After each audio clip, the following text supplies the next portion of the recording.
Hi. Hold on a second. Just making sure. Okay. I think we're okay. All right, we're good. Hi. So no notes today. I didn't have time to write any, and I don't think I really ooh, no candle. Hold on. I didn't want to write any notes because I felt like this should be like an impromptu, whatever the fuck comes out. So let me go to my chat real quick. Hold on, what's this? Bad thing. Hi. So let me see who's here real quick. Patty Blake. Hi. You're really early. What time did you get in here? Stacy. Hello. Amy. Lisa. Is it Verity? Marisol. Christina. Hello. Gwen. Cheryl. Robin. Everybody. Now I got to go down. I'm on. I don't know about your phone, but I'm on. Hopefully you can see me okay. Hi. Okay. Don't mind me. I'm going to be shuffling cards and stuff just to do something with my hands a little bit. So, tower moments. They're good. I know a lot of people in readings freak out. I even do it a little bit. I kind of like, what? You know. But I'm going to use a lot of personal examples. I hope you don't mind.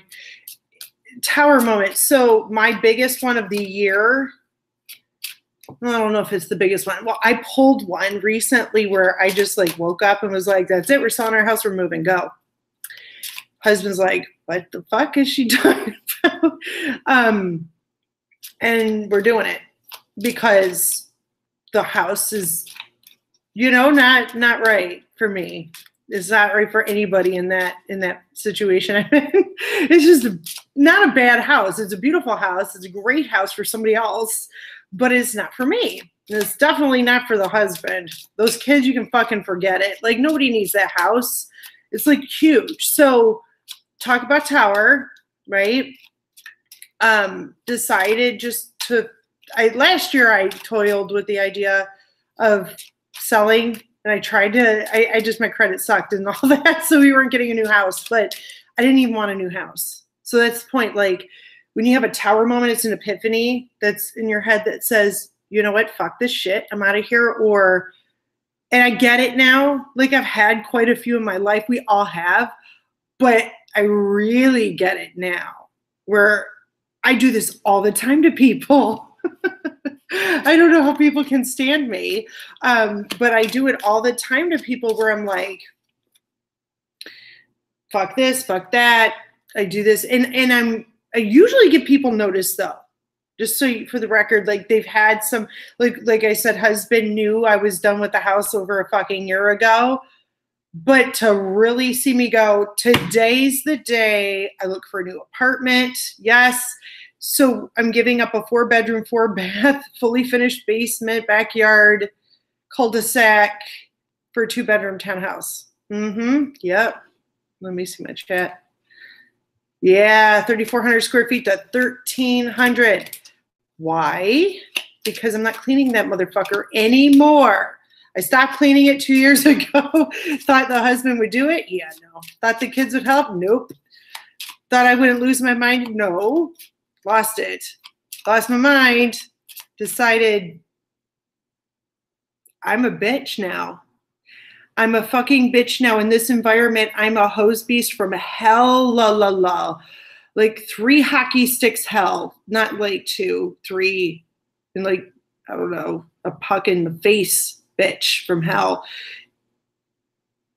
When you're done, you're fucking done. And so tower is like a shock. It's like, kaboom, we're done. It's over. Wipe the slate clean. I want a clean slate, motherfuckers. I've been begging for a clean slate for a long time. And I didn't know where to start. I thought I was going in the right direction. I was. Turns out it was, but intuitively. So this is how we're going to bring this whole conversation together. I'm going to be looking at everybody's comments and talking about your comments and giving you opinions and smiles and high fives and stuff. Intuitively, tower happens. So it's not so much like God comes down with like flames and shit. It's like, hey, stupid, I got the devil right here. I'm going to fucking blow your shit up. No, it's you who's like, I'm blowing the motherfucker up. I'm going to take a sledgehammer in theory and do all this shit. I'm going to do all this shit to whatever shit I've got going on. Your job, your family, a friendship, an ex, your own issues, right? Tower moments are also epiphanies, even little ones that turn into the tower moment. Like there's like, you know, so going back to quickly what I was saying is we always know when the tower is going to hit. We just avoid it. We don't ignore it. We know. Some people dread change so much so that they pretend like they just sit in denial and go, yeah, that's not a tower falling on my face. You know, I'm not the witch of the east and a house is falling on my face, whatever. It's falling. You see it. It's coming. They see it. There's usually, very seldom are people stunned to the point where they are in total and complete disbelief and they fall apart because fucking tower hit. Usually they know.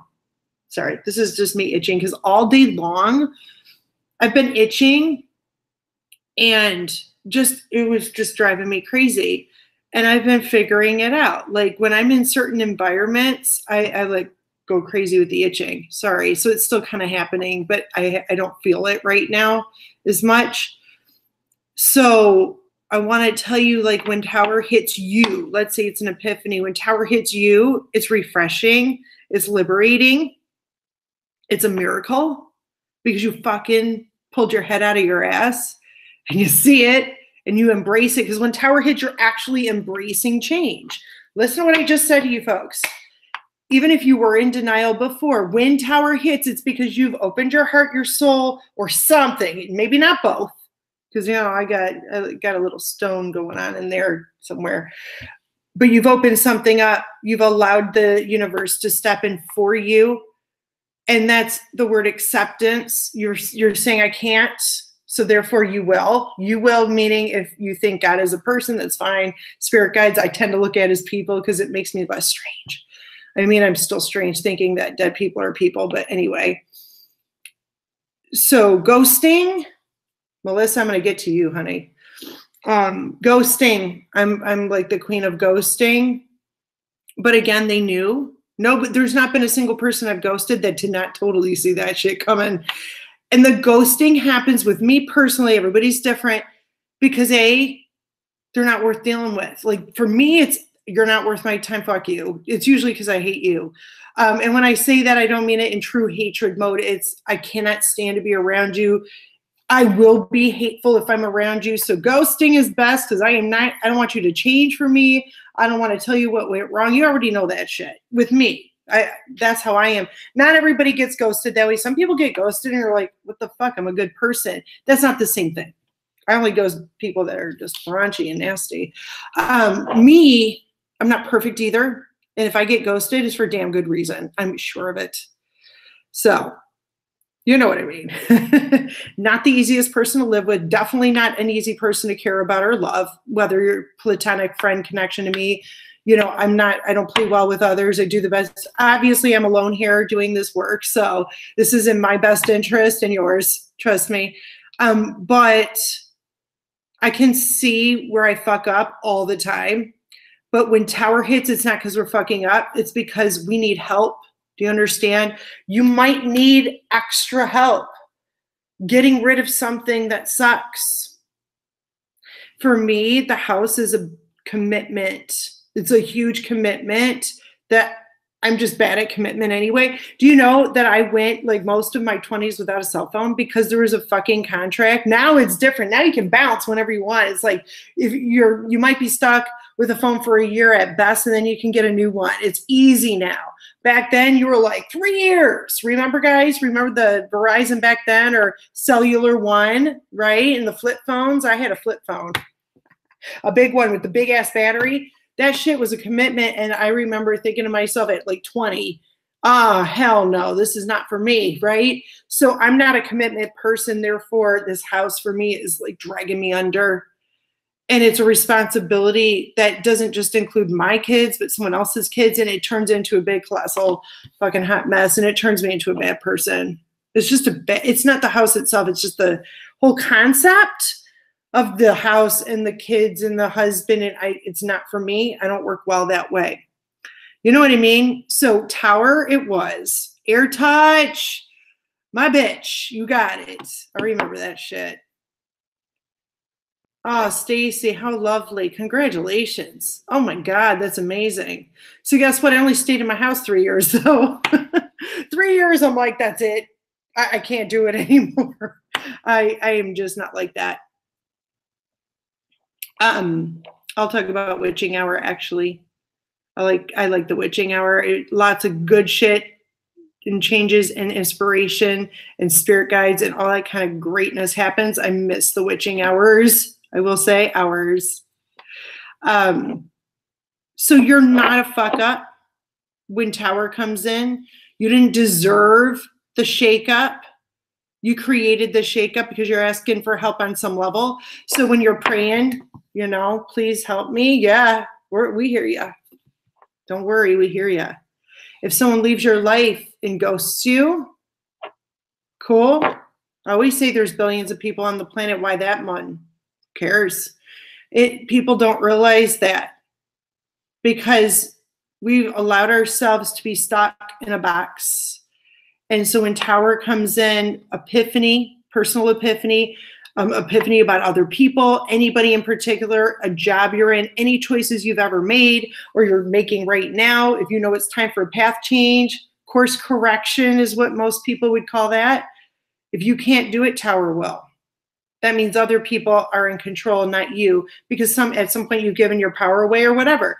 Do I see that as a problem? No, it's not a problem. So can I just do one thing real quick? And I'm going to go through some comments and then start talking again because I have a lot to say. I don't want to bore you guys too much, but I want to answer questions. I'm an expert at this. And not because I create Tower moments consistently for other people and myself, but because I've been on the receiving end of being stupid and in denial about a lot of shit. And my personal Tower moments have saved my life. I actually had a mini Tower moment a couple of days ago with someone that I met, well, did not actually meet, crossed paths with is what I should say. And it was insane. So what I want to tell you is that spiritualists in general, self-help gurus, people that write those fucking books, which is why I don't do it, they make you feel like you have to fix something. Psychologists, psychiatrists, I don't give a fuck. When it comes to being in denial, when it comes to waking up, when it comes to ghosting people, when it comes to just, you know, abandoning a situation, they want you to think that there's something wrong with you, that you have commitment issues, they say, or you're distracted, or you're not passionate, or you're, you know, despondent. They'll come up with a lot of key phrases or words to describe you, to put you in, pigeonhole you, or put a label on you. And I say, fuck those motherfuckers. Unless they're in that situation, narcissistic abuse, for example, unless you're in that situation, I don't care how much research you've done. I don't care how much you've studied narcissists yourself. If you haven't been treated that way, you cannot empathize to the highest degree. You can't. So people who pass judgment, the self-help people, for example, go through some shit. They go through the normal people shit, and then they've gone to school. And then others have been through some colossal garbage, and they have every right to write that book. But generally, you're going to notice that those people, Ayanna Van Zandt, for example, she's amazing. They don't really judge. They point it out, and then they're like, and I suck too. That's who you want to look at. You don't want to look at those that are like, fix this, fix this. No, no, no, no, no. The only thing you have to fix is maybe your self-esteem, because that's something you can fix. Do you understand? You can't fix how someone reacts to something you do, say, or whatever.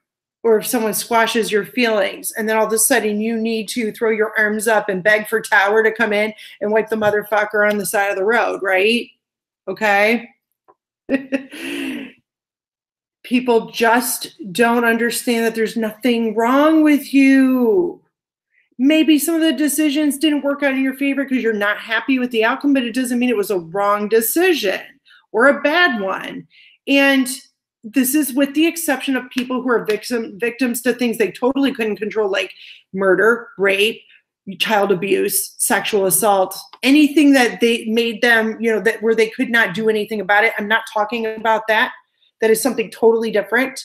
I'm talking about the moments where you were living a normal life and we wake up and realize we're not living the right life and that change is coming and we can't control it because we didn't do what we felt we should have done, not supposed to do, felt we should have done. Or if we feel like we missed the boat in love or in life or in a job, then there's regret. But then there's the tower that takes that regret away eventually. So I feel like acceptance is our best friend right now. Acceptance is saying there's nothing wrong with me. This is the situation. I made choices, the end. Not drag it out, which we all do. We shouldn't, just because it beats us up. But I'm saying not drag it out and just like, I need to fix this, I need to change that. No, you don't need to fix anything or anybody. Remember, I'm saying this, you do not need to fix anything or anybody. That is on them. If they want to be around you as you are, fucking awesome. If they have something to offer you, even better. And if they totally love you and accept you and don't try and change you and fight fair and do what they can to be with you, that's even the greatest thing you could ever hope for, whether that's a platonic friend or a family member, lover, or whatever you want, right? So remember that when Tower comes in, it washes away the gross shit that we've compiled over the years, maybe weeks. It just depends on the situation you're in. Sometimes Tower comes in immediately, and other times we've been able to put that shit off for 10 years. It just depends, maybe more. I've heard stories of 20, 30 years, So I think, oh, who said that? I was just going to say that. Roxanne, you're the shit. That's exactly what I was going to say. The breakthrough. It's not just emotional, it's physical. There's my itchy. This is great, I'm missing people's comments, though. I'm so sorry. Hi, everybody who's just now shown up. My feeling on the Tower is like, it's not just moments. Sometimes it's like a lifestyle for some people. Those are interesting people where it's like one thing after another. It's like boom, boom, boom, boom. Things change. And I want to say that it's Wheel of Fortune with the Tower combined. Things change. It's big. It's awesome. It's amazing. Being woke, and being startled is a different story. But the startling energy that comes through with a Tower moment, and then, or a Tower situation. We'll say situation because sometimes it could take longer than a second here. Roxanne Ridge, how are you? I feel like if you are the one commanding the Tower like I did, I was like, we're out of here. And I'm like, yeah, you should know what I did today. I went and looked at an apartment. I'm moving. I said, I want to move there. I'm moving. Me and the kids were moving. And he's like, huh? Okay. I'm like, I can't take it anymore. That's it. I'm not cleaning this colossal mess anymore. I'm not doing it anymore. So the only way to survive Tower, so I don't know how my husband's doing it. I think he's just like, I guess this is it. Just kind of dealing with me. Who knows what he's going to do later. But there's this thing where people have no choice because that's what Tower is. It's like when I said, that's it, I'm not doing it anymore. This is not happening ever again, or whatever it is, because it's not just about me moving, obviously. It's family issues, it's stepmom issues, it's all kinds of shit that I'm like, I've had enough with shit. I want my life to be happy again. I'm going to create that shit. I'm not waiting for it anymore. I'm not waiting for everybody else to follow through with this, that, and the other. I'm doing it myself, and you can be there if you want to be. If you don't, you're a person, and if you don't want it, I totally respect that, I know. And if my partner doesn't like it, he's very welcome to just abandon ship. I'm fine with that. I would never hold anybody hostage because I've made a choice. You know what I mean? It's just not the right thing to do, So that's just one example of a Tower moment that I personally did, and I am calling it and being like, I did this shit. And I literally took like the whole foundation of this house and said, it's bullshit. I'm not building anything on this bullshit. We're going to rebuild somewhere else. You know what I mean? To me, that was psychic because I was in my office right here, places real close. I turned, I looked outside and I went, I got to go look at it. I got to go right now. And I did. And that was it. I was sold. It was the craziest thing. I do this all the time though, you know? So a few years ago, I decided I was no longer working in the house. So let's start there. So when I say to you guys, tower doesn't just hit, it hits over and over again. It's not like you didn't know I wanted out of the house. I got the hell out of the house, you know, a couple years ago when I couldn't even work there anymore. I just like energetically knew I was just not attached. I completely detached. He's like, what's wrong with you? Nothing. Nothing's wrong with me. What's wrong with the environment I'm in? So I say to you guys, right? It doesn't always happen at certain time frames, although witching hour, I think, is good for creativity. Let me just say. You can have tower moments and then brilliance between 12 and 6 a.m. anytime, right? I'm just saying. I don't mean to be preachy today. I'm just talking about what I did and how I feel so passionate about being like the driver of the chariot, you know, taking the sledgehammer yourself, not waiting for tower to come in. But if tower comes in, fine. It's kind of like, you know, the person that reminds their partner over and over of something and then finally they leave because the other one didn't care enough or whatever. And then they're like shocked. Well, why? It's not like you didn't know. So there's usually that. But it doesn't mean it's dangerous. It doesn't mean that there's a lack going on with yourself. Doesn't mean that there's something wrong with the other person involved or other people in your situation. It means that the environment is not good for your health or good for your creativity or good for your money or good for them. It just depends. It's fucking insane.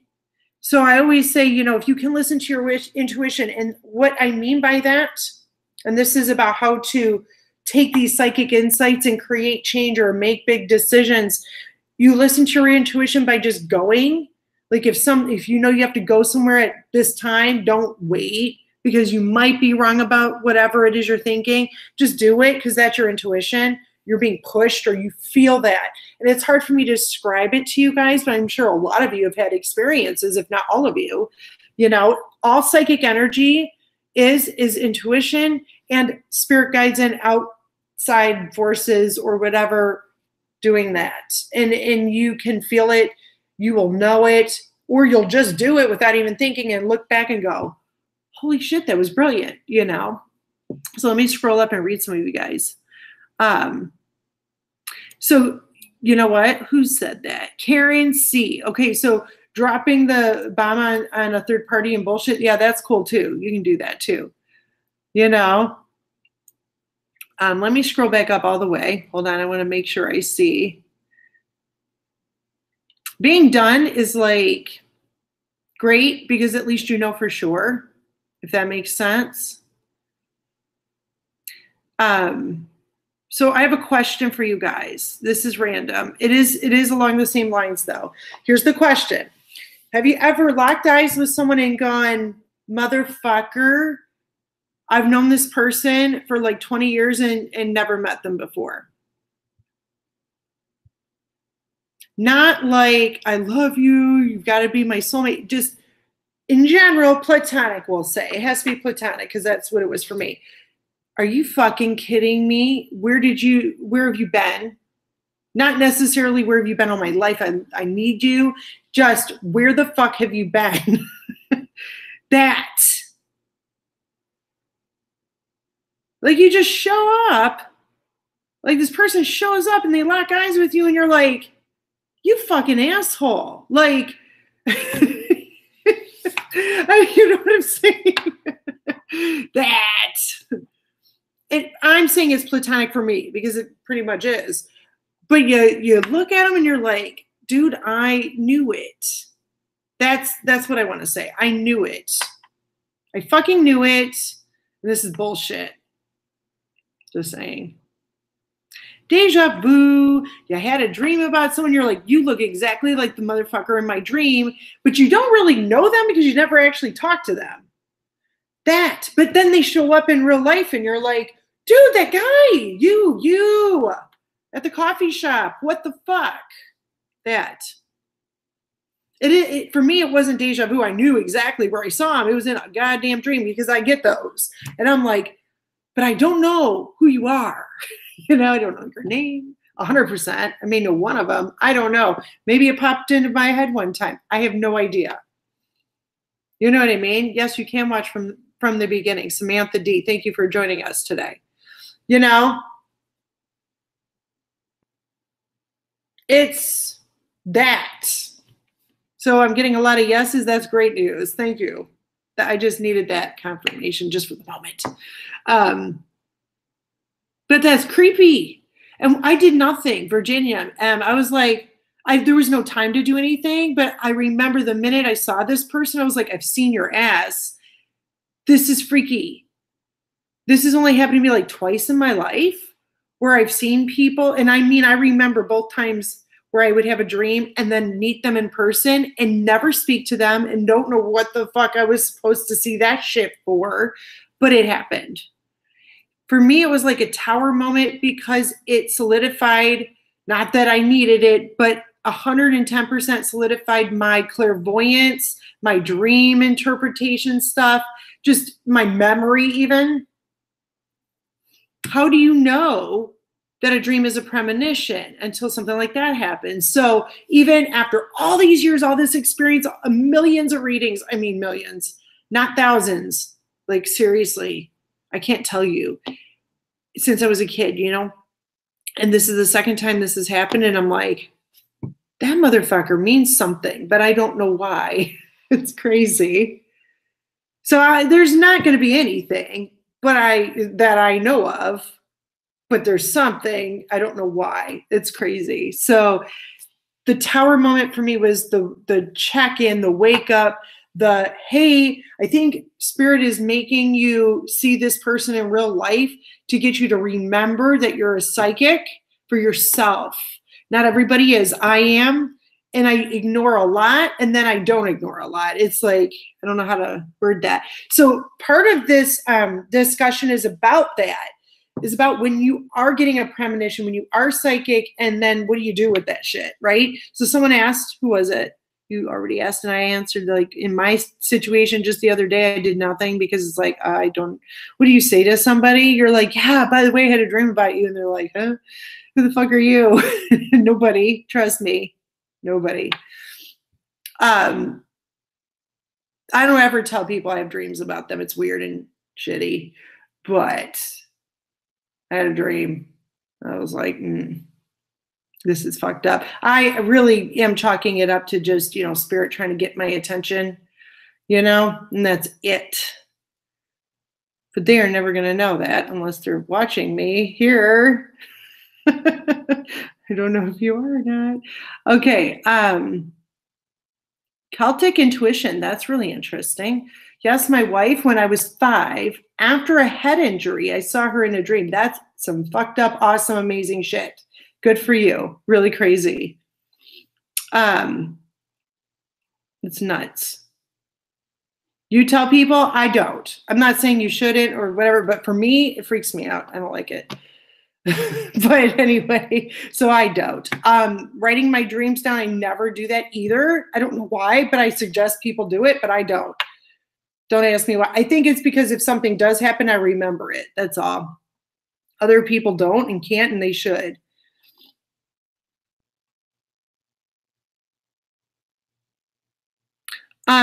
Tower and constant bad luck. Okay. So tower for me is bigger than constant bad luck because it's not consistent. Tower happens once. Now, if it happens again, it's for something usually different, even if it's under the umbrella of the same life lesson, but it's going to be a different situation altogether. So constant bad luck. How do I word that? I don't know if I believe in that, the way you worded that, but I get what you're saying. I believe in that part where things seem to not finally plateau or center or calm. It's constant change. It's because I believe that someone's on a life path where they've been on a plateau for too long, and then now too many things have to happen all at once. Like they've been on a hamster wheel, and all of a sudden they get thrown out of the hamster wheel, and like they have no idea where to go because they've been living by movement, constant movement. And then when they get thrown off the wheel, they're like, deer in the headlights and shit. So I think the difference is that it's a lack of consistency generally, not always, but you can have multiple tower moments in a shorter period of time. But chances are most people, not all, most people go through bigger events than little ones. So I'm not sure like constant bad luck would be considered tower moments. Tower moments is like wiping the slate completely clean and being able to rebuild with nothing, like literally a clean slate. And then you take what the bricks that are left and then start over. Whereas bad luck stuff is more like signs. Does that help you? Signs of good that's coming if you, A, B, C, D, or E, make changes, right? I love tower moments. Oh, Murphy's Law. Can I talk about Murphy's Law for a minute? I feel like we feed into it. Like that's just my opinion. You can leave your opinion. Like I'm totally open to everybody else's on this. I wonder if we constantly, with our minds, our thoughts, not always negative thoughts, right? But if it is negative, because Murphy's Law can actually be translated into something positive down the road, depending on who you are. But if it can go wrong, it will, if you believe it will, or you somehow inadvertently, psychologically contribute to it, I guess, right? So the constant or consistency of thoughts that you're dumping into your own life is just perception, right? It's not exactly, because see, people will challenge reality all the time. They'll say, you live in one reality, I live in another. It's true, because it's true. It's very true. Then you have a third party that doesn't give a shit about the subject and have a totally different perspective.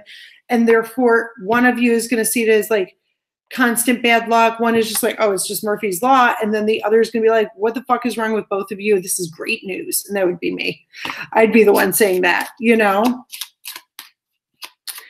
So whatever we think is the reality, because that's what we've told ourselves. It's what we've decided to live in. So some people, and I'm going to use this is because my father is a cheater, or was. Oh my God, he's dead. Jesus, I said is. My mother, for example, a little more pessimistic than me. She's a Gemini, not that it matters. I haven't done her full chart. I'm dying to know. I should probably ask for her time of birth. But I feel like, how do I word this? Because my father cheated on her, everything was about that in a sense. So her reality became all about the negative aspect of the cheating. And throughout the years, I've always said to her, are you fucking kidding me? This is great news. Let that bitch have him. You're free now. You don't have to deal with, here are all the things that he did to you. Forget cheating.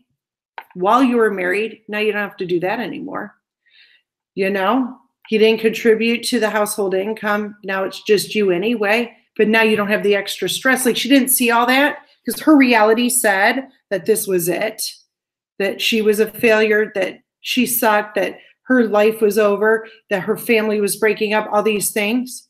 And here is her daughter saying, your family isn't breaking up. I'm right fucking here. But that guy had to go. The tower moment happened on Christmas Day, 1994, when he knew that if he didn't leave us in that moment, his girlfriend would call my fucking mom and break up our family anyway. So double tower, like, Wizard of Oz, Wicked Witch of the West, actually took the house to try and dump it off of my mom. And then, we had the other one running away, my father running away to escape, like the colossal blow up, but it happened anyway. See what I mean? It's perception. Everybody can fall into the trap. There's nothing wrong with it. And that's why I'm doing this. Because I want to tell you that even if you think negatively about a situation, you get into Murphy's Law, whatever you want to call it, which I think is kind of a great way of labeling it right now. If you carry that belief, there's still nothing wrong with it because it's your belief. it's true in many ways, but it doesn't mean it's true for everybody. And it doesn't mean it has to be true for you forever. But if it is true for you right now, for example, so what? I'm not going to judge you for that. I'm not going to be like, oh my God, you're so negative. I'm going to be like, well, what made you think that? Oh, this asshole did what? Oh, honey, here's some booze. Or let's go take a walk in the park. Here's a hug. You know what I mean? I mean, a hug with a glass of wine is what I'm going to do most likely. But if you don't drink, high-fiving it and saying, you know what, good for you for going through all this shit. And I will help make you feel better about the fact that you're in this cycle of bullshit. And that there is going to be a light sometime when you're ready to see it. And when you're ready to see it, the light will appear. It's like what they say about the teacher and the student. When the student is ready, the teacher will appear. The teacher is really you. It's not me. I just throw out these things that I've learned psychically over the years, and I also mix it with an opinion that's a little more positive than like your average self-help guru who wants you to fix something that is apparently broken, which in my opinion is not fucking broken. We may feel broken at times, doesn't mean we are. Because real ones don't leave, real ones don't abandon, real ones don't, I mean, and even if we do abandon people, it's not because we weren't real, but if we abandon you, it's because we can't consistently stay real if you don't accept us. So we got to go, or you got to go, something like that. So ghosting is helpful. And that can be tower moments for people. I'm reading people, sorry. I'm missing some of it. Vodka. Got it.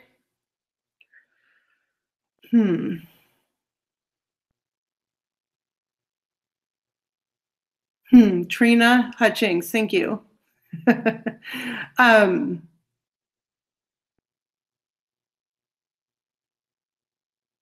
I agree with you. Thank you. Sorry, I'm taking a moment to. Phoenix, you're funny. I believe we're all negative at times, like really, it's okay.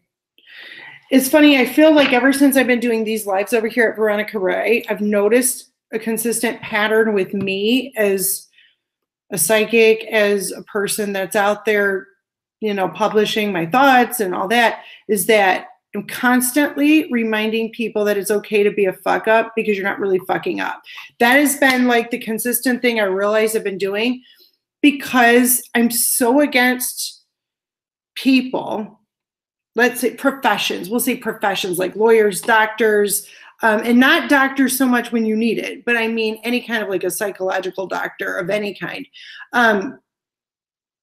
or people that want to put us all under an umbrella and label us all. Like, yes, sure, we use the terms narcissist and all that, but remember what we said during that show. We can't really label everybody.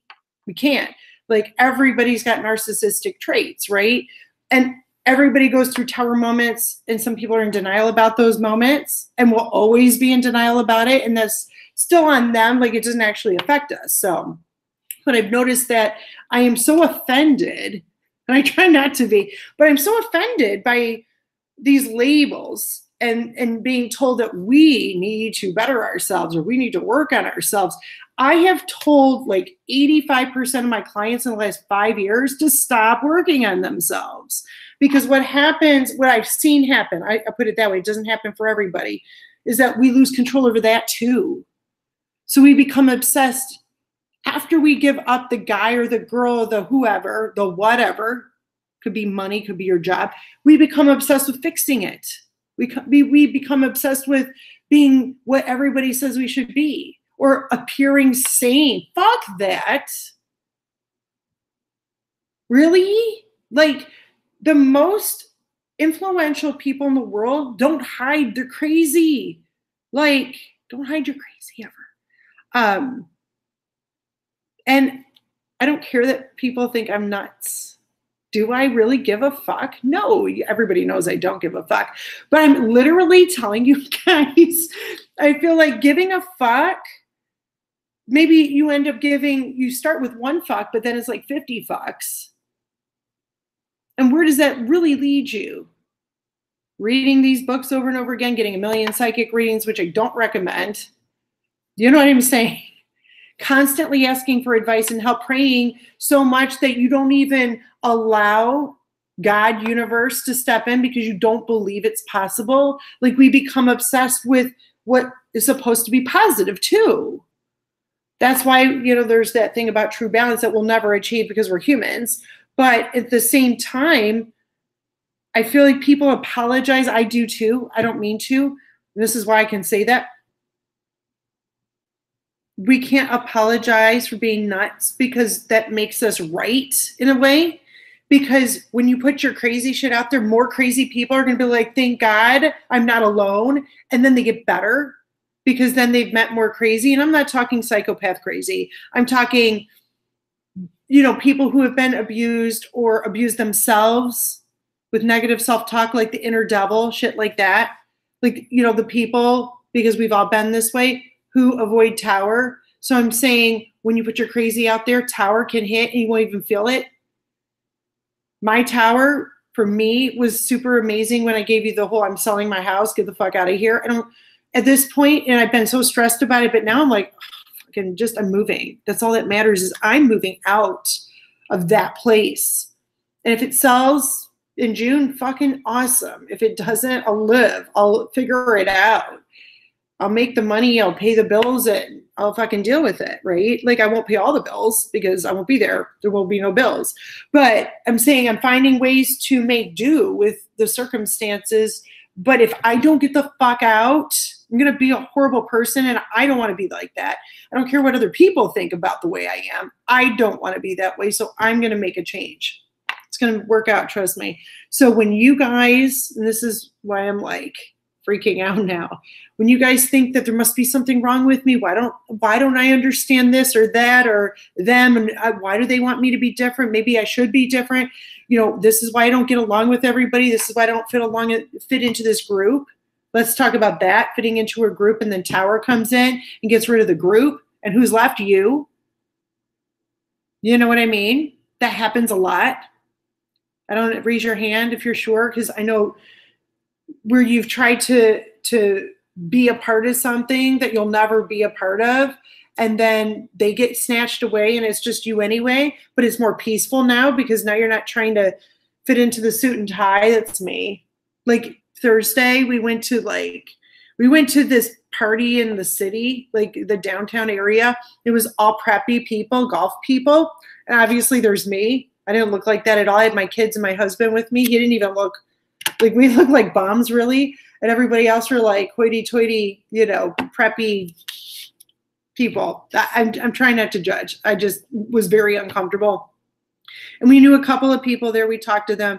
But I remember thinking to myself, my God, this is what you're ripping yourself away from. You're not going to do the whole picket fence thing. You're not going to do that. You're going to do you in the best way you can or know how at this time with playing the cards you've been dealt, and then holding on to a couple of those jokers. You know what I mean?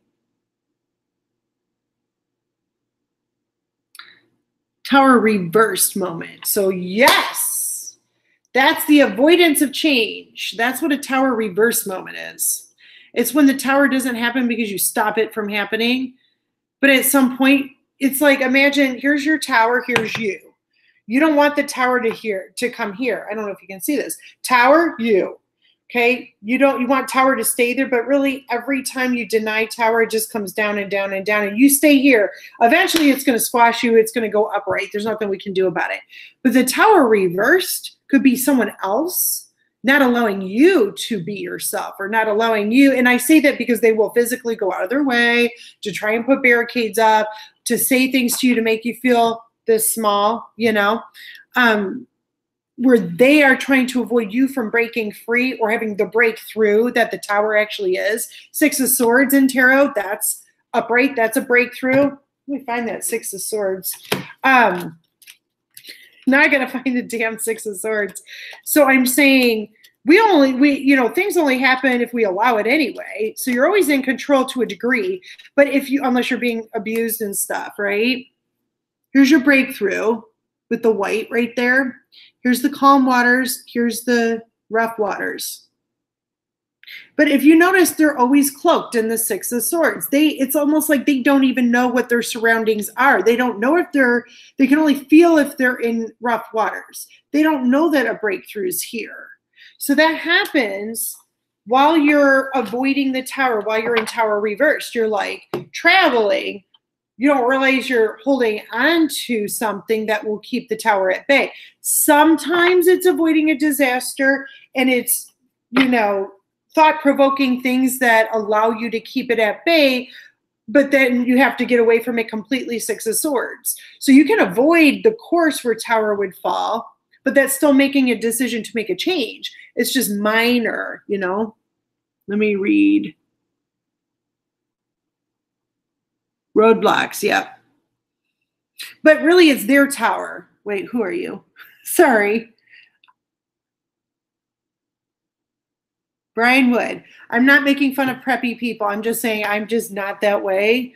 And for years, I was trying to be like that because that's what my mom wanted. She always used to yell at me and be like, why are you wearing so much black? I'm not going to allow that. I was little, and she wouldn't let me. Like when you were little, your mom controls your life, especially if you're a girl, but no offense to preppy people, but I've even told my husband again, I'm like, God, I couldn't breathe. I couldn't get out of there fast enough. I was just killing time anyway. It was crazy. The death card's not tower though. Death card is that long drawn out death. Tower's like ripping off the Band-Aid. Boom, we're done. You know what I mean? Sorry, Brian, I didn't mean to offend if I did that. Oh, parsnip. No, death is not. Death is like, and death reversed is even worse than tower reversed. For me, death reversed is like refusing to even think change is even possible. So it's more of a depression.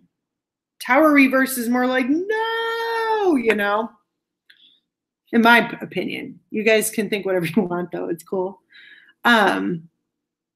Adam, this is true. Behind cosmic veils, yeah. I agree with you. It is. It's talking about it makes perfect sense. Let me get to the bottom here. Oh my God, I've always struggled. It took me until now, believe it or not, the last 5 years or so, to be able to finally get out of this. Like everybody in my life went through a huge change with me, and nobody appreciates what I'm going through. Like when I started getting my piercings and tattoos and stuff like that, they didn't get it. My husband actually said that he thought I was trying to relive my teenage years, and I looked at him like he was fucking crazy. I'm like, I'm just getting a tattoo, man.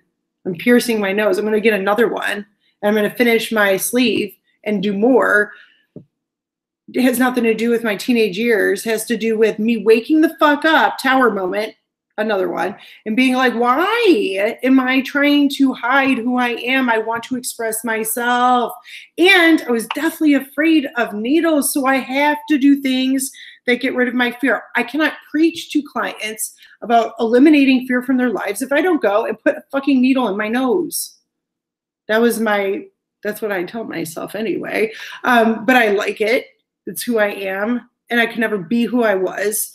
And that went all the way into my adult life. And it's like, no, it's not a midlife crisis. This is different. I mean, no, it isn't. I don't know. Tower moments happen all the time. I go through them all the time. But for me, it was like saying no more. Not, oh, I'm almost 40, or you know what I mean? Look at my life. It's like no more. That's it. That's how it is for me. Other people are different. And there's nothing wrong with a midlife crisis. Do what you need to do. Just saying. Oh, and it's really funny because do you guys realize, and there's nothing wrong with people who don't like tattoos. Totally get it. There are more people with tattoos and piercings, even where I live, and it is prep hell. I call it golf hell. Anyway, but I'm seeing more people like that than I am the old school way, the only acceptable way. And Now my husband's more of a minority when it comes to that. You know, we go to a rock show. He's like the only white guy with nothing on his arms or color in his hair, or, you know, it's kind of funny to see him like that, you know. I mean it. I'm not getting my tongue pierced. It doesn't work for me. But I'm just saying those are examples of tower moments that are positive for you, that will, you know, you push yourself in out of that comfort zone. You finally face your fears, and you do it before you're 60 or 70. That's amazing. You know, some people never do it, and some people wait, you know. Exactly, Karen Kaiser. Are you kidding me? That's what happened to me, man. And then I got really angry, resentful, and horrible. I was not nice because I was really upset. But you know what I mean.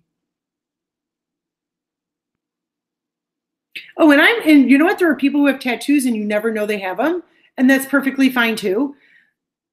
But you know, right on, Trina. Love it. So I'm just saying, how do we implement tower moments into our decision making? So let's talk about that real quick. And then I'm going to go back to your stories because I think they're fascinating. You guys have so many, and I can't wait for everybody else to read your stories in here. So one, thank you for sharing, definitely.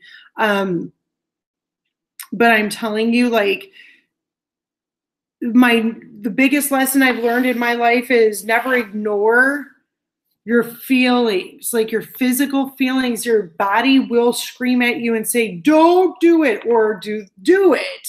What are you doing to yourself? You know, stuff like that. You don't need someone else, even me, to tell you that. Although I am telling you that because some people might, not all of you, but I'm just letting you know. You already know. And give yourself permission to take a risk that you're right. So take a risk on yourself, or take a chance on yourself. Yes, I said that. Take a chance on yourself, right? Don't wait for someone to validate you or a sign from God, because the sign will come after you do it. That was my biggest lesson. Most people are like that. You know, I may see something coming and ignore it. Like, oh, I don't care. And then wish I would have maybe used the information. That happens a lot too. But that's what I'm talking about. When you make big life decisions like I'm doing, it's overhaul. I'm eliminating a lot. Number one, commitment. Like, it's making a change to, I guess I'm in a committed relationship, but I hate that feeling.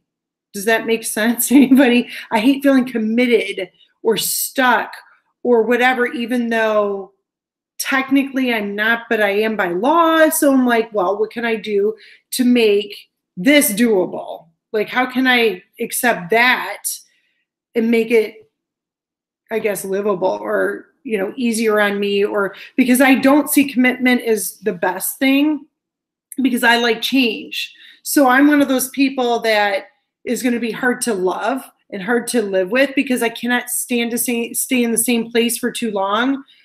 Because I change so much, I need my environment to change with me. And I've only dealt with people who can't accept that, who have a hard time with that. And I feel like most people, and I don't know if it's true or not, I feel like most people around me, since I was a little kid all the way through now, whether they're here or not anymore, it doesn't matter. I'm not talking about specific people. I'm saying I felt overall that nobody could accept me as I was, because they want security, stability, and no change. And I'm always the polar opposite of those I attract, which sucks for me. And so the idea of being totally grounded in life, oh no. And it's not because I'm an Aquarian. I mean, that may be part of it. It's part of my personality. But the Virgo in me, you would think, would be more grounded than it is that I am. I'm not, but I have Aries. I have a lot of Aquarius though. Like, I have like 6 houses in Aquarius. So that kind of makes me an Aquarius, right? So I'm just saying, you guys, security bothers me, Stacy. I hate it. It makes me feel claustrophobic. I don't feel good about that. I feel like someone's choking the life out of me. Not everybody feels that way. Not all Aquarians feel that way either. You know what I mean? I'm never grounded.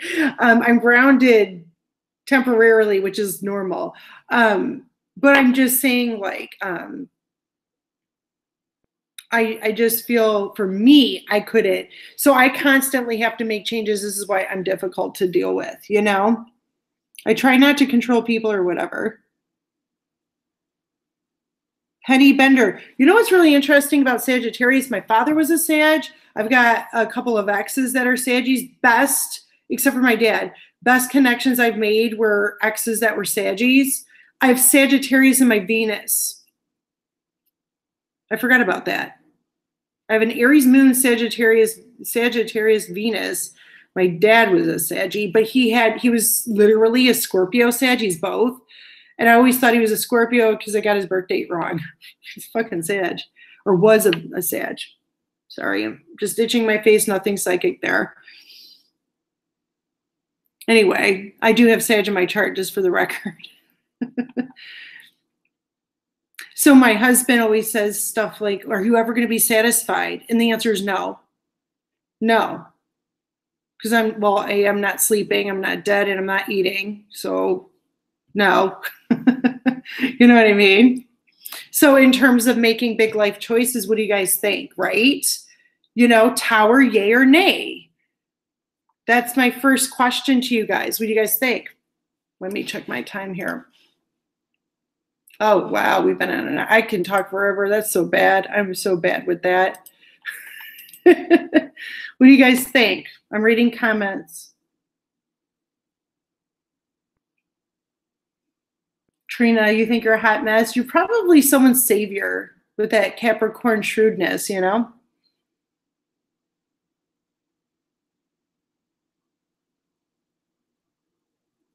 Melissa, can Tower moment be bad? Yes. If you think it feels like that. It's you know, someone posted a comment to me on YouTube today and said, your Aries readings are always so negative. And I said, well, it's, you know, I guess it's in the mind of the beholder, like the negativity. So if you think Tower's bad, then it is, because it puts you in a bad position. So maybe someone left you holding the bag at work, and then you have to do all this extra work, you know? You know what I'm saying? So it might feel like overburdened, or you feel overburdened, or you feel put upon, or you're exhausted because of the Tower. You know, there could be some somewhat negative things that come with Tower, because you have to have the strength to rebuild. But if you have a perspective that will work for you later, that will be more positive for yourself, then the negativity you're going through will dissipate quicker. Not to say it'll go away, you know, or you won't go through it. You'll go through it. But can the outcome be negative? I would say no, because it's rebuilding. It's just a bitch to do it. And you may suffer emotionally, but the outcome, no, because Tower puts control back in your hands. Think magician, right? Think you become the magician, upright versus reverse. Reversed, you can't do shit. So when Tower wipes the slate clean, all of a sudden you can do shit, you know? So I think that's how I see it. You don't have to see it that way. If it's bad, it fucking feels bad, and okay. Eventually it'll change though, because another Tower will come in. You know what I mean? Tower can also be epiphanies, personal epiphanies. I think liberating, yes.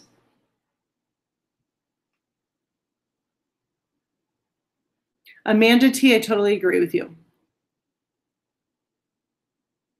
Yeah, it's always the long run shit, because see, we're all like now. Most of us. Even if we think we see the bigger picture, sometimes we don't. We just want to feel good now, or we just want it to be over now. I was just telling my husband, I just want to move right now. I know when I'm moving, but it's like, oh, I gotta go, you know?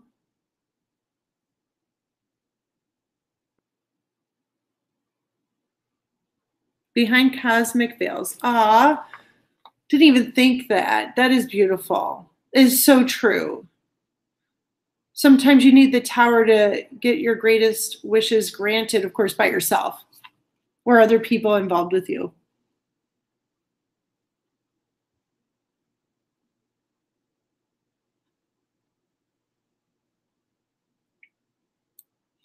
I'm missing something, Roxanne. What did I miss?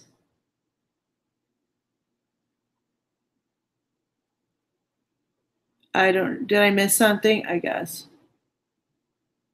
I don't know. James, Ruth, I have no idea. I did not contact you. Perla, how are you, honey?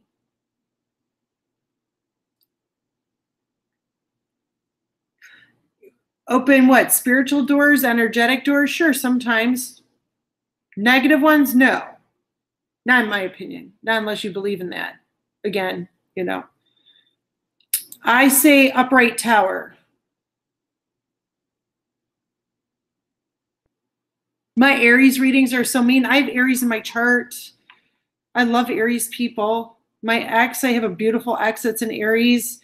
I'm not purposely trying. Oh, you're literally talking about that comment. No. I was only referring to the comment because we were talking about like the Tower and the perception with the Tower. It's kind of like, you guys really think my Aries readings are mean. They're not. Like, there's other readings I've given with other signs that are way worse. So again, it's a perception. I gave an Aries reading, when was this? Recently, that was like sunshine, rainbows, and bullshit. And I still get told it was negative. And I'm like, I didn't think so. It's not me. And I do clear my energy. You just don't see me do it because I close my eyes, I take breaths. That's what clearing my energy is. So please stop freaking out about it. It is not what you think. And I do clear my space. And I run stage like a motherfucker. But remember, when I do the general readings like on an Instagram or like a YouTube live, there's so many people. It's not really my energy. So like I can try and clear as much as possible, but I can't stop it from coming back. And so whoever the majority is, that's their energy. So I would say if you are dealing with Aries energy or you are an Aries and you don't like the reading, it's them. You know what I mean? It's not you, it's them. And thank God. We'll put it that way. But it's not, I just don't see, like even the negative or seemingly negative messages that come through. Understand that I'm always a third party when I do these. So when I step back, I look at it, I never see negativity. This is why I'm doing this show about Tower, because even though I can make a prediction that someone's going to do something that seems bad to you, Aries, you're probably going to want them out. And then you're probably going to be grateful that they fucked up so that you could see that you could get them out. And then power comes back, AKA magician upright. You see what I mean? So people constantly criticize me and say that I don't clear my space or whatever. You just don't know. I do, but I'm mental. I'm an Aquarian. Everything I do is mental. So I can envision my energy clearing just by going, boom. Understand I've been doing this my whole life. So I do clear my space. I'm not going to do any prayers or chants or try and make a big scene in between sessions because I'm reading 1,000 people like on Facebook, you know, or 200 on Instagram. So that's my explanation for that. You know what I mean? I'm not mean. My readings aren't mean. It's the energy around that's needing help. And understand I'm not like a fluffy reader because I'm all about business and I'm all about like the tough shit. So I'm not going to attract like the fluffy stuff, but like, what was it today or yesterday? I had a reading yesterday that was, God, someone was like madly in love and it was, Pisces. I was in shock. I'm just saying, let's just talk Pisces for a minute. I have been getting consistent readings for them that was like money problems and getting screwed over and people don't, you know, you're getting fucked over in love and all this. And all of a sudden, big soulmates and marriages and love. And it was some incredible reading. I've never seen one. It's seen as such a turnaround. And I remember thinking to myself, someone's energy shifted, like a group, not one person, obviously. And I thought, incredible.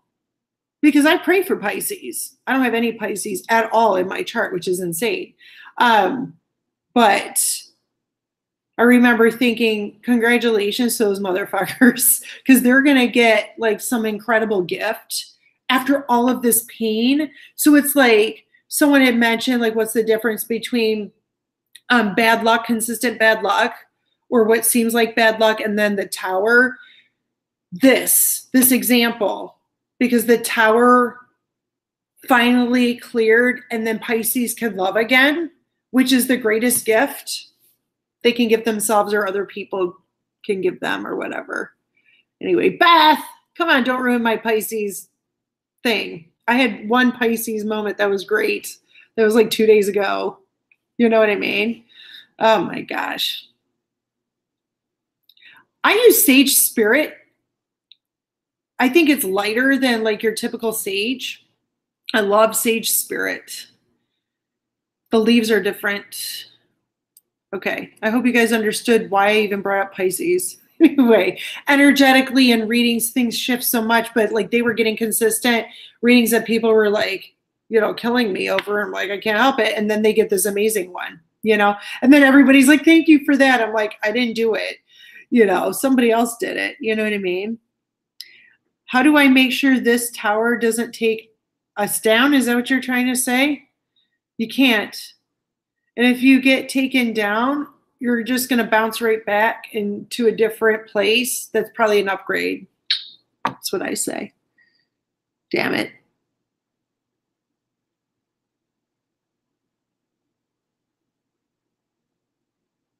Like I said, when it comes to readings, it's just what someone thinks and it's cool. Like they're allowed to think that. But I don't think the same way when I get messages that kind of suck. Like I'll tell you it sucks, but it's because that's how the person will feel about it, not necessarily what the truth is. The truth is that it's always good in the end.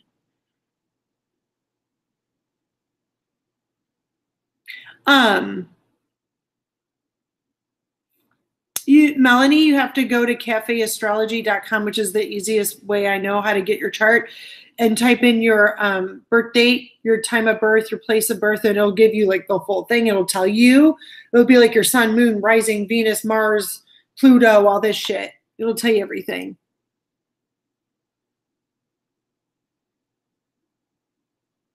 Cancer's been in a funk too lately.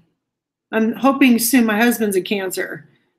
He's gotten shitty work stuff going on.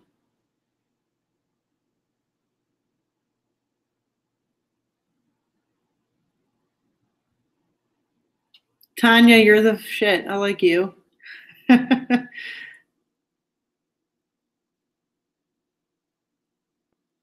Okay. I'm going through comments still. I'm so sorry. So anyway, what was the question I asked you guys? I'm trying to stay on point, and I never do. I never stay on point. I'm like reading everybody's comments and trying to like see where you guys are at. I just pulled Tower of my Cancer husband. Literally, this is how Tower I am right now. This was 3 weeks ago. I'm like, we're moving. A week later, our house went up on the market. Shit you not. Swear to God.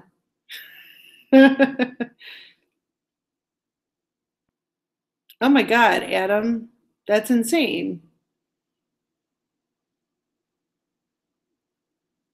Wow. Thank you for saying that.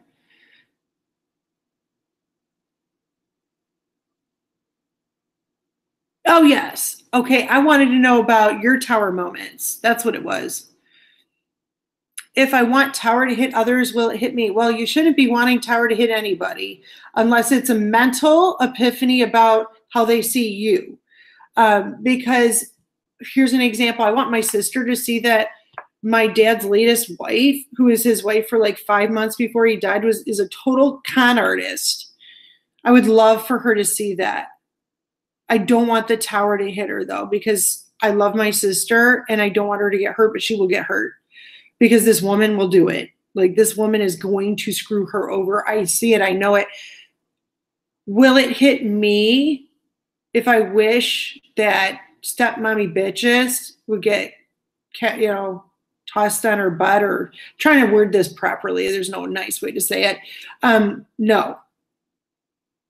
Tower doesn't work like that. It's not karma, and it's not, but it's still better for you to just kind of be like acceptance. We talked about this at the beginning of the show, because it's better for you to just kind of like, if you're waiting for someone to wake up or whatever, you're waiting for something to happen in their life so that there becomes an opening for you, or even as a friend, it won't happen to you. But is it possible for two people to have Tower at the same time and both come to a great realization and then come together and be friends or lovers? Yes. There's that. The whole cheated on, dumped, and used. Right. I know. Your thoughts and feelings are natural, normal, and nobody is going to blame you for that.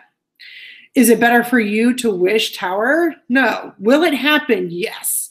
So your situation happened to my mother. I always told her, I said, in the end, in the end, in the end. And I was right. But not because he deserved it, and not because he ended up miserable because he chose a miserable bitch. And he allowed her to ruin his life. So it's the choices you make now for yourself that will, you know, I guess, keep you sane, number one. But Tower only comes in if you, like I said, really need help. You got cheated on, lied, used, abused. That was your Tower. So no, it's not going to come back unless you want that guy, girl back, or you want that to happen. You know? No karma. I'm not talking about karma. I don't see Tower as karma unless it is from a previous lifetime, literally, and we can't prove that, so I wouldn't even worry about it. This is true, Stacy. Not everybody's time frame is the same. Don't ever wait for someone else's Tower. That'll drive you crazy. So you will literally become insane waiting for someone else's Tower. Because the problem is maybe Tower's happening and you don't know it because you're not a part of their path. So remember I said that. Sometimes Tower's actually happening and they're ignoring it, you know, or they're choosing to bypass that option with you because they don't like the way Tower feels. So they're choosing the Tower, they're choosing to live with the aftermath of their situation, not you, which hurts more, right?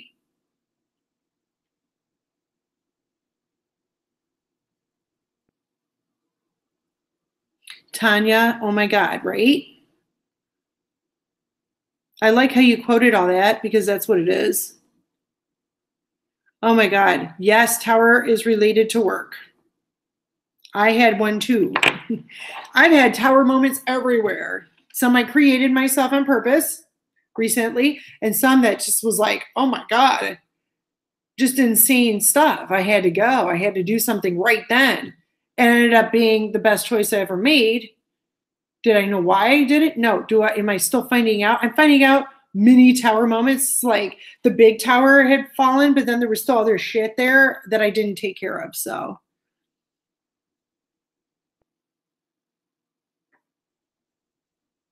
this is true, Beth. I agree. We don't always know that. Sometimes we see and go, that's got to be a Tower moment, right? But we don't know. I always say it like nobody really knows what I think and feel because I never tell. I say a lot, but I don't say it all. This is true for everybody. Nice. Self-created double Tower. I like it.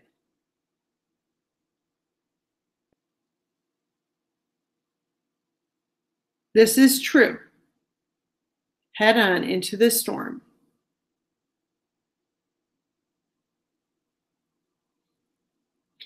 Tower is part of what leads you to ending the cycle. Like you can't end anything if you got this big, because you know, the whole thing with the Tower is that it's like this, what seems like a permanent fixture, but when it crumbles, then all of a sudden there's a clearing and then you can make those decisions to end something, a job or whatever. Towers, technically, if it doesn't come crashing down, it's in the way.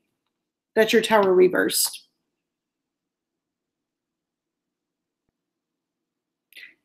Adam, yes. It could be, like I said, it's part of a process. So the ending is a choice, But if like something comes crashing down and makes a clearing, you could either rebuild on that same foundation or rebuild a foundation in the same spot, if that makes sense. Or you can just say, fuck all of it, and then just start doing something else. You know what I mean? Tower isn't technically out of nowhere. So that's the misconception. That's why I'm partially doing the show, is that it seems like it came out of nowhere, but I kind of said, well, no, it doesn't. Because if you look, like, let me show you in the Radiant Rider Waite, I got to find it. I should have just pulled the cards. I'm an idiot. What was I thinking? Where is it? Of course, I'm not going to be able to find it when I need it. Let me show you the damn card. It's positioned very specifically. Here it is. 16, right? It's a 7 in the end. It's a 7 reduced to a 7, divine timing.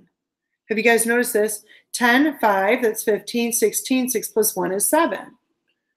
Divine timing is 7. So I'm going to do one more thing.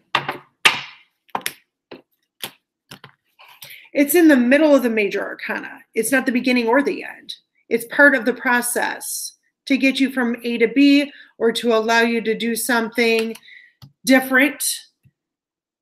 I like the divine timing reference. Let me grab this one. I like this one too. It's funny, the star card and the death card happen to be next to each other while I'm going through these, and here's the world. Endings are endings, right? Like choice endings. Gotta find the damn tower. I haven't seen tower in this deck in a while. Crazy.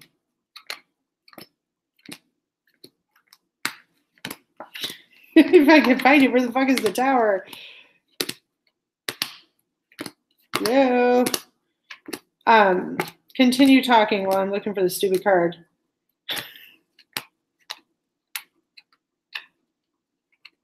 I'm finding it interesting where some of these cards are linked. Oh my God, where's the fucking tower? Finally. Okay, so this tower, both of them in these decks, right? They look permanently fixed, even though it looks like they're going to come crashing down. So in this card, it's what's on the tower, what's in the tower that has to go. This one has flames and crap coming out. Actually, they both have flames and crap coming out, but they both look almost stable, if that makes sense. So if you look, like, it looks like this thing is like permanently here. It's in the way. Same thing with this. Looks secure. So I think the point is that what I just made, it's like saying tower is in your way. But when the lightning strikes based on the energy surrounding this thing that's keeping you from being you, or keeping you from being, they're taking that next step in life, whatever it is, or meeting that person you're meant to be with, whatever. Once the lightning strikes, because both cards have that in common too, lightning striking, it seems like it's out of nowhere, but you were kind of believing or thinking that it wouldn't actually strike, and then it does. Or something. Or you're just like in denial about little signs. So if someone was lied to, cheated on, it's because someone made you believe something that wasn't true. And then when the truth comes out, it feels like lightning struck out of nowhere. It feels that way, but it was there the whole time. They just lied about it. They covered it up. You know what I mean? But when it's a personal epiphany, it's just a wake up. Like judgment, dun, dun, dun, dun, then tower, and then you're like, got it. I'm going to do what I need to do.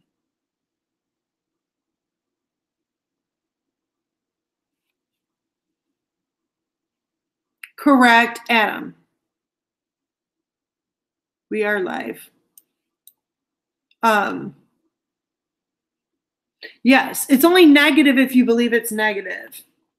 Like, for example, I said, I wanted to move out into this place, and then we had to tell the kids. So the kids, of course, it's tower moment for them, because they're like, It's like we just took the rug and pulled it from underneath them. We took their security and stability, but they didn't want the house anyway. They use one room in the house. They don't even clean that. And it's become a chore. And so I said, fuck it. I'm doing away with it. I'm not going to make people, be miserable because the environment was miserable. So I got rid of the environment, and all they see is that I'm taking the house away. They don't see that, the townhouse is so much better for them, for their lifestyle, for what they will actually use, and they won't have chores anymore, and things are going to change for them. They're not even at the house anyway. You see what I'm saying? So they'll see it as tower negative, whereas I'm like, no, guys, come on, wake up. You know what I mean? And kids are resilient, yes, but when they're teenagers, they're like, what the fuck are you doing? I like the way this looks. I had one of them say to me, we have to be in an apartment. And I'm like, oh, this is necessary. You need a lesson, because we do live in like a hoity-toity town or whatever, and we're going to cross the river. And once you take that step over the river, it's not the same. It's not poor, but it's not the same. We will fit in better, trust me. So I'm just saying, like, the looks of things is not what's important. That's a lesson they're going to learn the hard way. It's hard as a parent to be rejected for trying to do the right thing, or a step parent in my case with these two. But I was being rejected anyway, and my home wasn't a good environment for absolutely everybody. And so tower moment will seem one way to them. It's another to me. It's going to be another to the husband. I constantly ask him what he thinks about this, because I wonder if he's not telling me something because he doesn't talk much. You know what I mean? Who the hell just said it's sad? I don't understand kids. Oh, hell no. Are you serious right now? You don't know what the hell you're talking about. Bye. Oh, hell no, bye. Fucking kidding me? You have to go.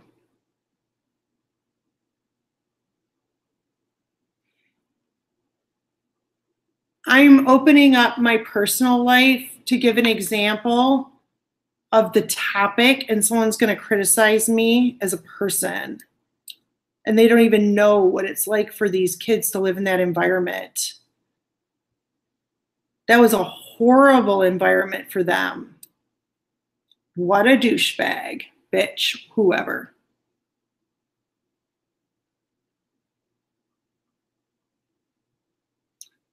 I don't understand kids. Fuck you. No, I understand that. I'm giving an example of how, of course they don't see it the way I see it. And I'm not taking it to heart anymore. But the environment isn't good for them, because it was negative, really bad, Yeah,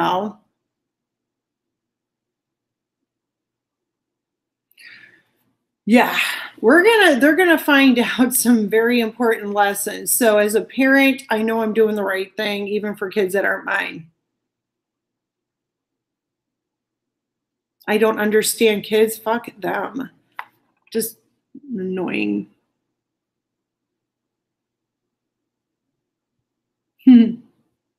Right.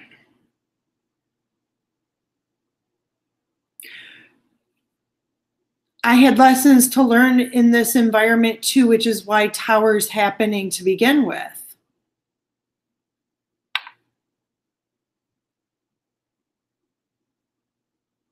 Well, I'm explaining exactly what's going on. It was a horrible situation that our whole family is in. And so I feel like, because I do have everybody's best interest at heart, because like when you see everybody in your family, your own kids, your stepkids, the husband, everybody's fucking miserable, you change it, because that's the right thing to do. They're in a position right now where looks, name brands, all that is so important, because they don't want to feel like a loser. I get that. But they have friends in apartments or townhomes and stuff like that. And that's okay. But if it's them, it's like, are you kidding me? And it's like, no, you're just like them and they're going to find that out, you know?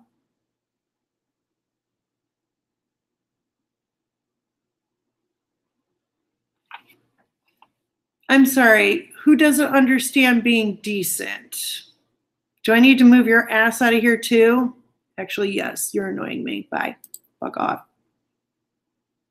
You gotta go. I'm done with you. Oh, horrible person. I've been nice enough to you, Miss Fortune. I'm done with you. All right. Finally, that one was nasty.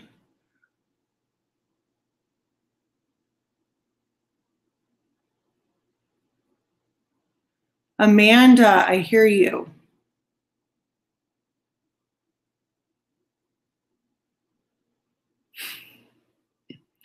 You know, there's only so much I can do. This is something, you know, that I want to collaborate with, and I want to open myself up and like connect with you guys.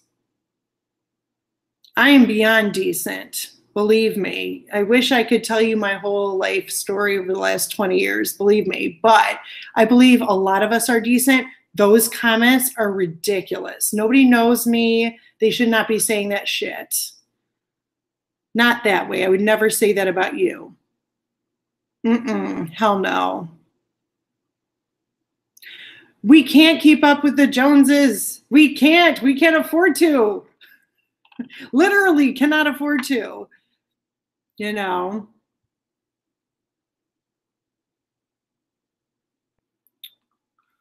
Lord.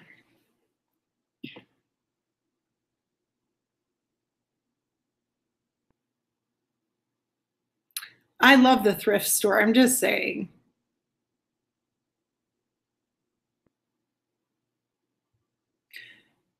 Yeah. Trina, this is the goal. Yes, that is the point.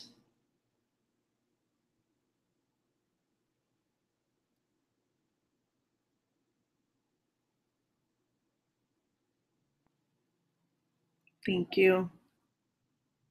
So that's so the reason why I even brought up my personal life is that, and I'll tell you exactly why I made that choice to just rip that rug, because I was never appreciated for having to work 7 days a week to pay for it, pay for everything that I gave. It never paid off. I get treated like shit, and they're miserable anyway, and I don't want anybody to be miserable.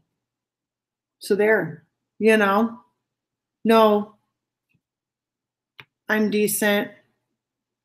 And I'm even more decent for trying to allow them to be part of a community that they fit in with versus like trying to, you know, force them into a life that they can't fulfill. It's ridiculous, you know?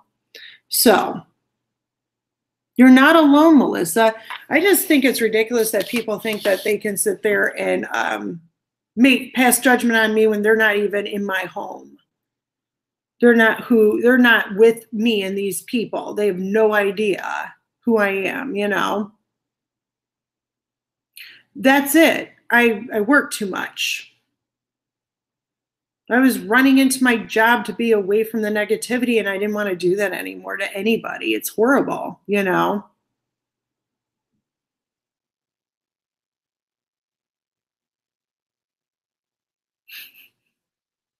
So this is the point of the show today, is to talk about these big life choices and why. I mean, it's like they are the reason why I have to be this way, you know? That, like I've been making those same comments. You know, you all said it.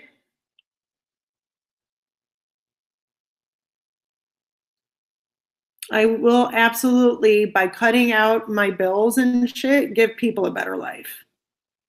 That is the goal. I know it's going to work. Thank you. I appreciate you guys saying all those nice things.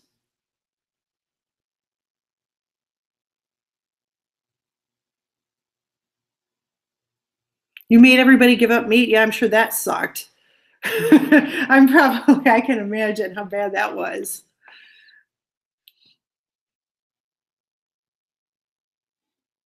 Thank you. So yeah, that's why I'm trying to talk about stuff so that you guys can talk about stuff, because I learned from all of this. I don't sit here like on a soapbox, really. I mean, I might get up there a few times, maybe. I don't know, it's perception. But I appreciate you guys sharing your stories, because I actually go back and rewatch this and read everything because I miss a lot. And I cannot tell you how grateful I am that you guys come here and you put your shit out there too, even though nobody sees your face. They read your words. They can probably see your spirit somehow, because there are people that come here and read all that, and you're helping them. You're helping me. You know what I mean? This is not just about me, obviously, but I appreciate it because I take something from it,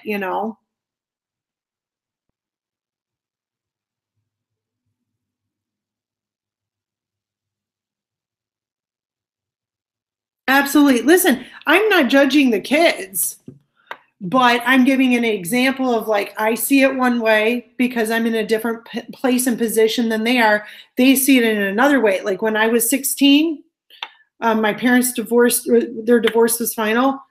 I saw it differently than my sister. She thought her whole life ended. I was like, woo, I mean, that's just how it works. And then my mom was like in a totally different realm of negativity, and I was super stoked.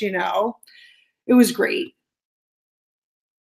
But I'm not judging the children. I'm just pointing out, like, they're not going to see my reasons until later.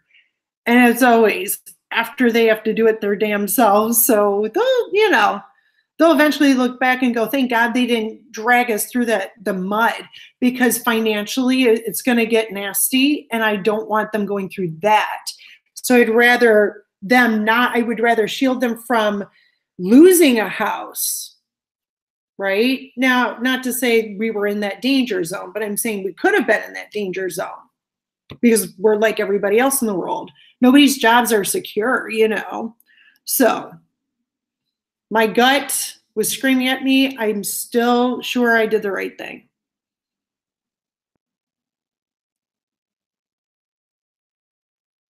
Oh, you guys are nice. You don't have to give me compliments either, but that's cool if you do. No, they are not interested in spiritual things. My son, however, says a lot of psychic shit, and I just let him do it. And I encourage him to consistently express himself, however that may be, unless it's rude. But no, my son looks at my crystal ball. He's like, it's a piece of glass, Mom.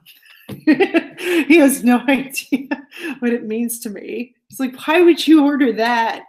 He didn't get it. It's funny. My little boy, my 3-year-old, is a Taurus. Oh, and he's something else. My other one's a Leo. He's a double Leo, though, and I'm like, eh.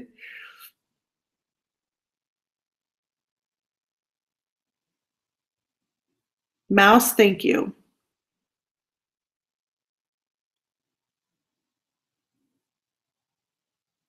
Oh, my tower moment when I got annoyed with people. Oh, well, there was a couple of people that were on my nerves.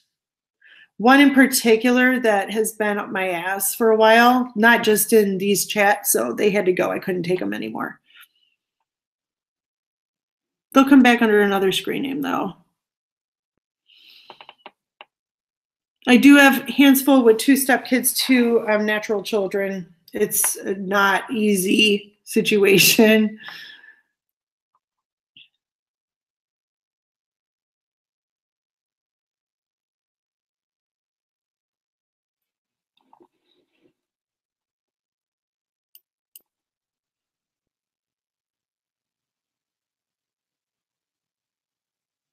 You guys have such wonderful comments. Thank you. Yes, you can do your own tarot reading. Can you detach from the messages? That's the question.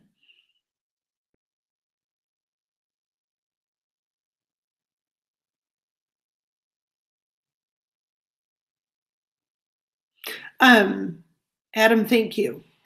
I love my kids. And yeah.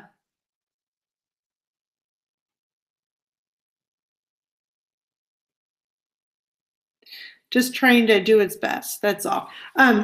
This is, the situation that I'm referring to is still going on. It's still ongoing. It's going to be a while before I feel like it's truly accepted.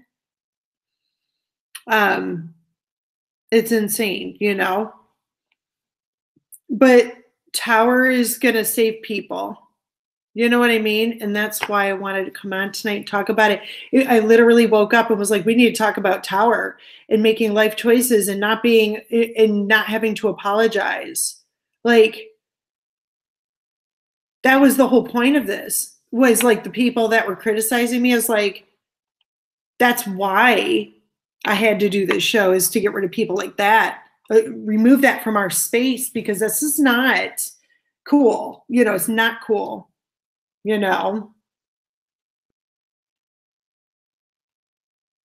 Michelle, I actually years ago reached out to his ex, and for like 2 years I was able to make something work, but it was fake because I did all the work. And so when I backed off and stopped providing, being the only provider, she ended up nasty again, so I gave up. It wasn't real. I tried to make it real. I tried to make it work, and I think she tried in her own way, I guess. But it's just, how does that work? Not everybody can make something like that work. We did try, but sometimes it's just personality clashes, and that's just it. So no, we are not. I don't even go to functions anymore. It's that uncomfortable, unfortunately.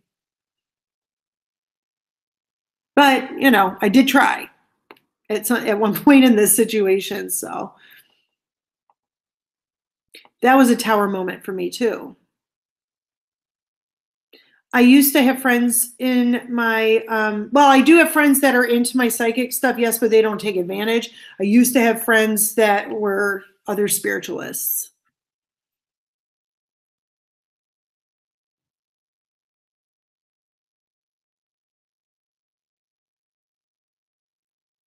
Adam, that's so lovely.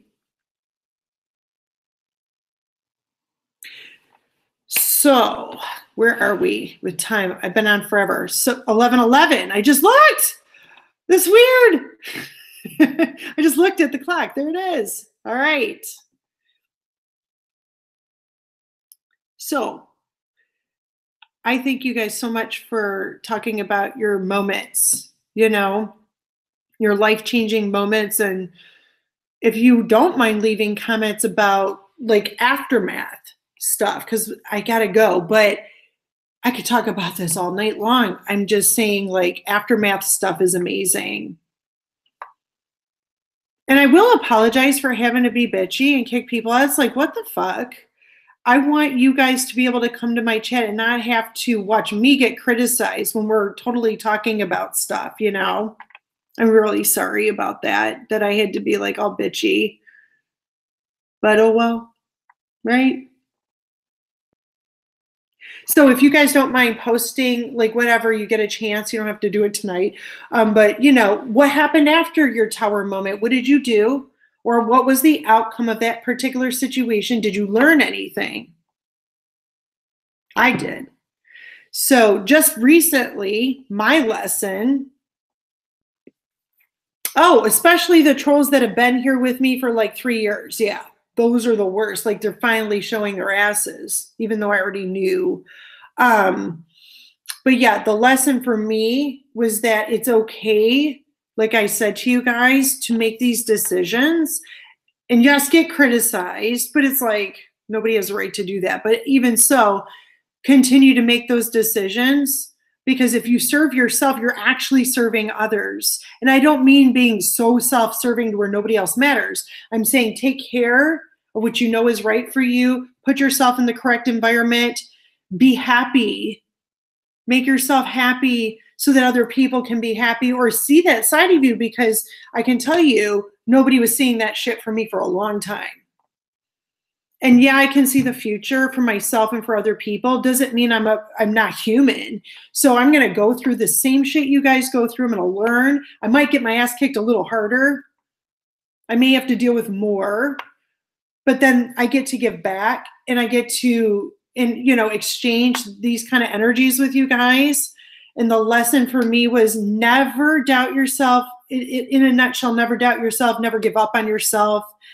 Never walk away from what you know is right. Do it anyway with an open heart if you can. If you can't, don't beat yourself up. So all of this has to come down to, in a weird way, self-preservation, which I'm actually going to pose a question over to Facebook. You guys can answer this. Tower reversed, self-preservation. How far would you go to do that? You know what I mean? You know what I'm saying? You can't take care of others unless you take care of your basic shit. I'm not saying the extras, because when it comes to my family moving and my stepkids moving with us, this is a necessity. This is like energetic life or death. You know what I mean? It's a necessity. It's not, we don't have any luxuries anymore. It's either happy or totally, totally depressing. Let's get happy again, damn it.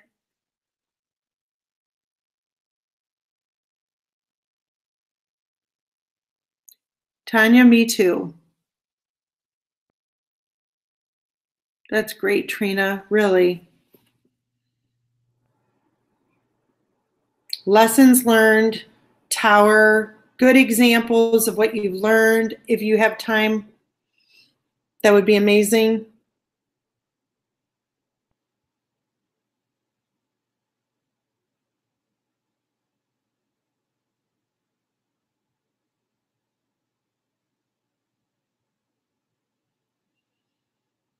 Learning anything is amazing.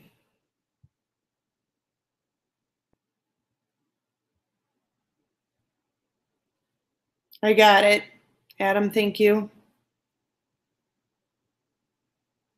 You said towers plural, though. It's like, how many? How many of those stars are we talking here?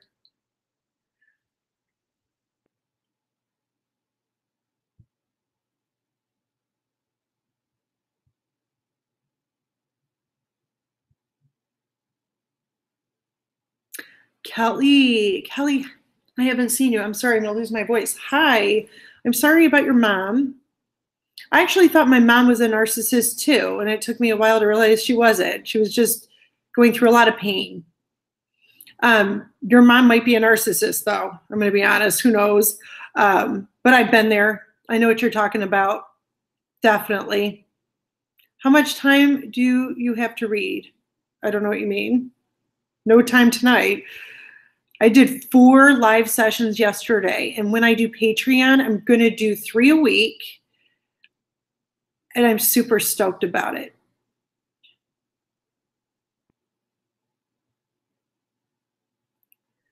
I do a lot of things, Brandy, but I'm not going to go through everything I do, especially mentally. I live in sage, though. It's like my life. I breathe it. It's like drugs.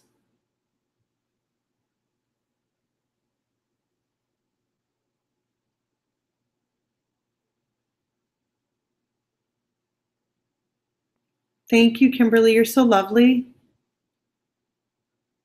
It is so many. You guys have no idea. I work my ass off. You can't get Patreon until the fall. Oh, okay. Well, that'd be awesome. I'd love to see you in the fall.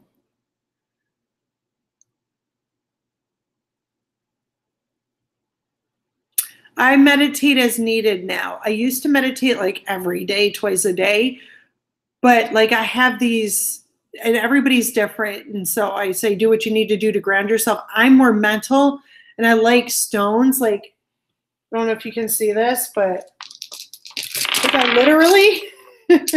I literally have all of these sitting right in front of me, plus others. My space gets, and I wash my stones and cleanse my crystals, and I have more stones and crystals and sage. I will meditate like once every 3 weeks or so. And I always clunk out because my energy needs it, you know.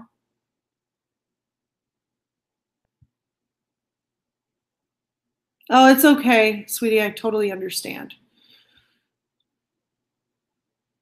But anyway, so today, for example, after having to kick out people that are mean, I will probably close my eyes for a few minutes and clear my space and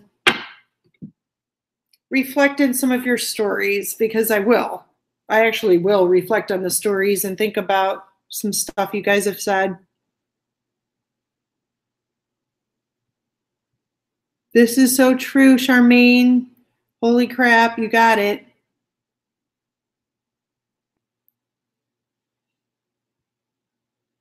So,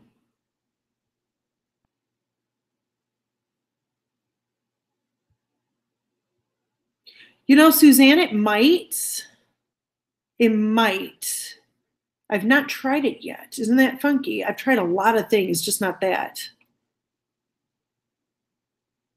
Thank you, Sherry. That was very lovely for you to say. Sorry, I'm thinking and then talking at the same time. Sorry. Okay, so I appreciate you guys and listening to the story, because this is the biggest one of this year so far, and I wanted to use it as an example, not to be criticized as a parent, but to show you guys like there's certain things we have to do, you know, that might shake up the world for a moment, but it's going to be amazing.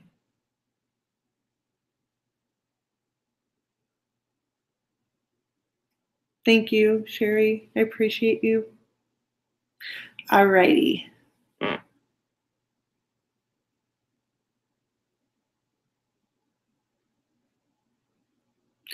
Nicole, so actually I think I am going to do like a quick video rundown that I'll post probably here. It's going to be quick. I mean, there isn't a whole lot to say about it, but yeah, that's a separate deal and I will do it. Okay. Melissa, it is my absolute pleasure. Thank you so much. So, actually, before I let you guys go, I need you to, in the comments here, or email, I don't know how you want to do it. I would say no emails. In the comments here, Instagram, I don't give a shit, like Facebook, tell me what you want me to do in terms of topics, because I've got a lot, but I want to make sure that I'm going to record them anyway. I'm going to do it anyway, but I want to kind of see in the order in which I need to do them. So for example, if a bunch of you want to talk more about the psychic stuff, less about the psychological shit, or all these other things that aren't quite related to what I do for a living, let me know, because then I'll put those first, if that makes sense. If you want to see more tidbits, let me know, stuff like that. I really need to know that.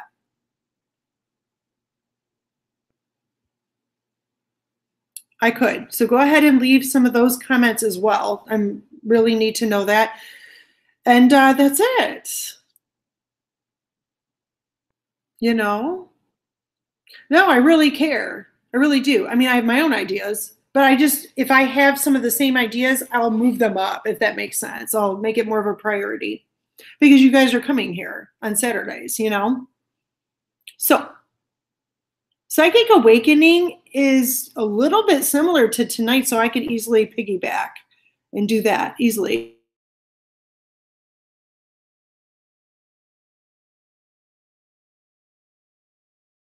It might be a little weird, less serious. Okay, that's it. I'm going to stop talking. I swear. I love you guys. So Patreon, real brief for those of you who have no idea what the hell it is. Okay, sorry. Patreon is the place where I am doing my live sessions, but actually answering personal questions. Yes, there's a fee for it, but it's more of like a contribution to the work that I've done over the last few years, including now moving forward. I'm trying to give back too by doing different rewards. Yes, again, there are fees, but it's going to allow for me to give you better content, and better quality videos, stuff like that. So the $15 a month is